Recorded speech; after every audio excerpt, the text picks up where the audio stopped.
Kagandahan niya, malapit lang kami sa mga tindahan, sa printing, sa laundry, sa mga bilang pagkain. Ayan.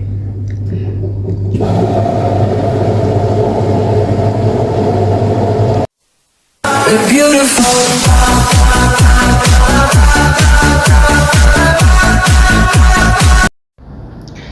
Dahil tapos na ako sa kusina, dito man ako sa taas, maglilipit ng mga hinigaan ng mga alaga ko. Wala sila kasi, malis na silang lahat. Pumasok sa school. Kaya ako naman sa taas ngayon. Ligpit-ligpit muna ng mga higa nila. Habang maaga pa naman. Tama lang din na makapaglinis na ako ngayong maaga kasi pag nandyan sila sa araw, yung walang pasok, hindi na makapagligpit kasi hindi man sila lumalabas ng kwarto, nagkukulong na sa mga kwarto nila. Kaya hindi ko na malinis yung mga kwarto nila. Hintayin ko pa makaalis sila ng bahay, yung masya, lalabas, doon na makakapaglinis ng mga kwarto nila. Kaya ito yung tamang araw ng paglilinis ko. Ito naman yung sa alaga akong isa, sa babae. Yan, ligpitin ko rin kasi nga kahapon, nalinis ko na yung mga kwarto nila. Kaya ito, sa umaga, ligpit ng mga damit, ng mga higa nila. Tapos kukunin ko na rin mga damit nilang marurumi, parang mamaya akit ko na lang para i-washing. Dahil maaga pa, para yung araw hindi sayang araw ba dahil may sobra. Kaya kailangan lahat yun i-washing ko yung mga damit nila. Pero sa ngayon, naayusin ko muna mahiga nila bago ko ipangkunin mga marurumi nila. Kasi, may akat naman din ako Dahil mag-ayos pa ako sa taas. Magawa pa sa sukal. Ready ko yung mga gagawin ko para sa sukal. Para mamaya, tutuloy na trabaho. Ngayon, pakat na ako sa taas, sa kwarto ko. Kasi andito yung mga plansyahan ko at saka yung washing. Dito ako naglalaba, nagsasampay. Tapos sa labas, meron man sampayan kaso malikabok ngayon kaya hindi makapagsampay. Pwede magsampay. Ito yung mga labang ko sa katerba. Ito yung washing ko.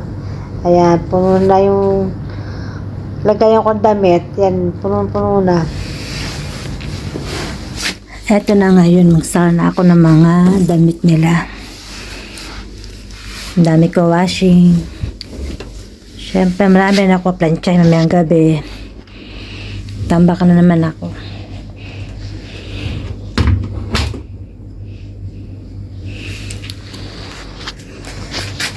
Kaya tayo nga dito. Paulit-ulit trabaho, paulit-ulit lang.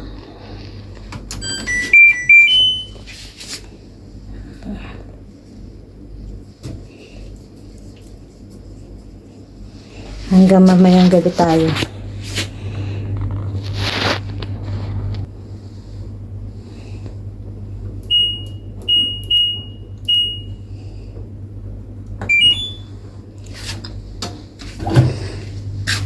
Silip po tayo sa bintana. Ito yung labas namin. Ito yung binibilang kong tindahan. Ayan. Ito yung paligid namin. Ito yung nilakad-lakaran ko pag lumalabas ako. Ayan, labas na yan. Diyan. Papunta doon sa kabilang kalsada. Marami kasi ginagawa itong mga building. Mga parinda, mga apartment. Ito apartment sa harap namin. Yan, may mga tao na nakatira. Kagandahan niya, malapit lang kami sa mga tindahan, sa printing, sa laundry, sa mga bilang pagkain. Yan.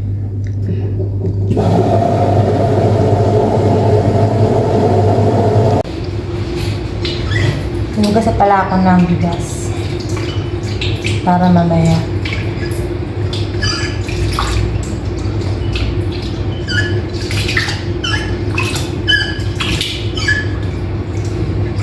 Kailangan bukas na ugas yung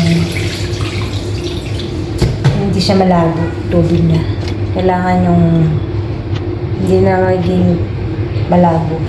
Kailangan sila na tubig.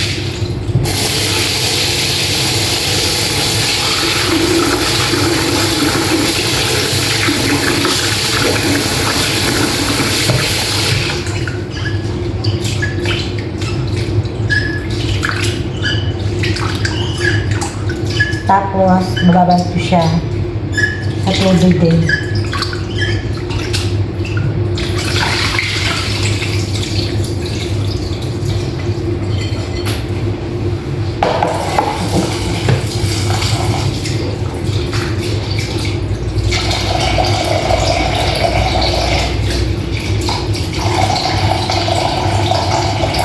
Mamaya tayo yung sala, mga alas 11. Mga alas 12. Babagay sa tubig.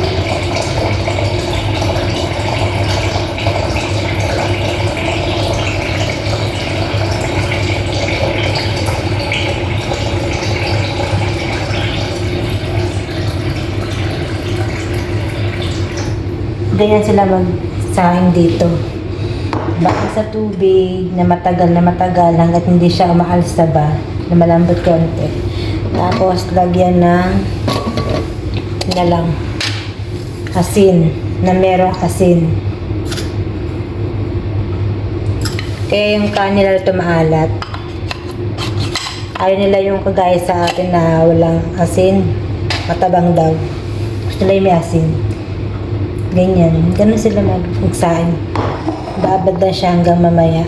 Mga alas 12. Tapos pag sinala naman sa kaldero to, yung kaldero, papakulo mo ng tubig. Papakulo tapos lalagyan ng mantika na may asin ulit. Tapos tsaka isasalin to. Tatapin tubig, isasalin to. Kapag kumulo yung tubig sa sa kaserola, sa kalan, papakulin siya bago ilagay ito. Ganon sila magsaing dito.